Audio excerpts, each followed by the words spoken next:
Hello all. Our sweetest songs are those that tell of saddest thoughts, goes a line from a famous English poem. Our ancestors knew this much before than this thought was shared to the world. We have the proof in the form of the poem Mullai Paatu. We were introduced to the gloomy monsoon day of the Mullai land, where the heroine is grieved because of no news about her beloved, who is away fighting enemies in a battlefront. We also saw how the elderly ladies were trying to pacify her, quoting good omens and good words they heard about her beloved. We shall move further into the poem and see what happens. பாசறை அமைத்தல் கான் யாறு தழிய அகல் நெடும் புறவில் சேன் நாறு பிடவமுடு பைம்புதல் எருக்கி வேட்டுப்புழைய அருப்பம் மாட்டி காட்ட இடுமுள் புரிசை ஏமுறு வழையிப் படுநீர் புனரியின் பரந்த பாடி. The battle camp.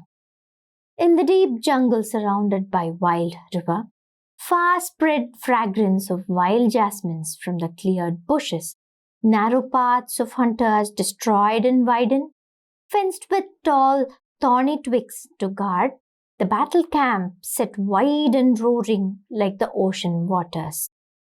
The scene suddenly shifts from the town of Mullai land into a forest.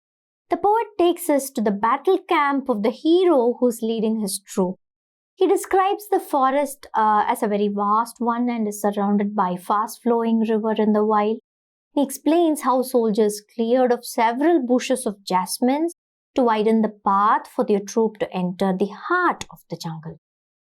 There are more plants and bushes cleared to set their camps, and after tents were put up, the campsite was fenced with thorny sticks from the wild plants in the forest.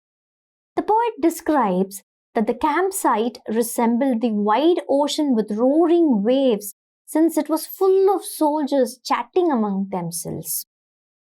பாசறையின் நாற்சந்தியில் நிற்கும் யானையின் நிலை உவலை கூரை ஒழுகிய தெருவில் கவலை முற்றம் காவல் நின்ற தேம்படு கவிழ சிறு கண் யானை ஓங்கு நிலை கரும்பொடு கதிர் மிடைந்த யாத்த வயல் விழை இன்குழகு உண்ணாது நுதல் துடைத்து அயில் நுனை மறுப்பின் தம் கையிடை கொண்டென கவைமுள் கருவியின் வடமொழி பயிற்றி கல்லா இளைஞர் கவளம் கைப்ப army of pachyderms in the camp. In the neat streets with thatched roofs, all the junctions stood to protect. Small-eyed pachyderms with oozing must, fields with tall canes bundled with red paddy, unbeaten by them, untouched with their trunks that wiped their foreheads between their tusks. The mahouts with goats tucked at their waistline, who speak some northern tongue unknown, their juvenile sons straining feed huge rice balls. The poet describes a scene from the battle camp. He says that the camp would resemble a small town with neat streets and tents erected of wild grass and bamboo. On one side, there would be mounds of paddy and sugar canes. On the other side, at the junction of the streets, one can find huge elephants trained to battle, standing with their mahouts. These elephants would be oozing with must, yet they would stay calm because of the control of the mahouts. The mahouts would be having sharp goads in their belts, and the poet says that the mahouts would speak a language, strange language of the north. They would be helped by young boys who would feed the elephants huge balls of cooked millets and rice.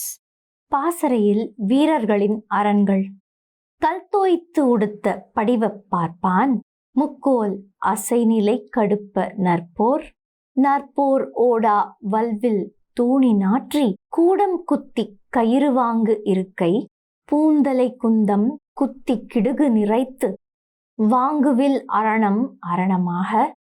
Forests of the battle camps, like the washed attire of the Brahmin in penance, hung on the tripod bravest front, not escaped, with fastened bow and arrows in quiver, the tents raised on spearheads so sharp and ropes tied, shields and patterned bows lined up, as the forests serve as forts.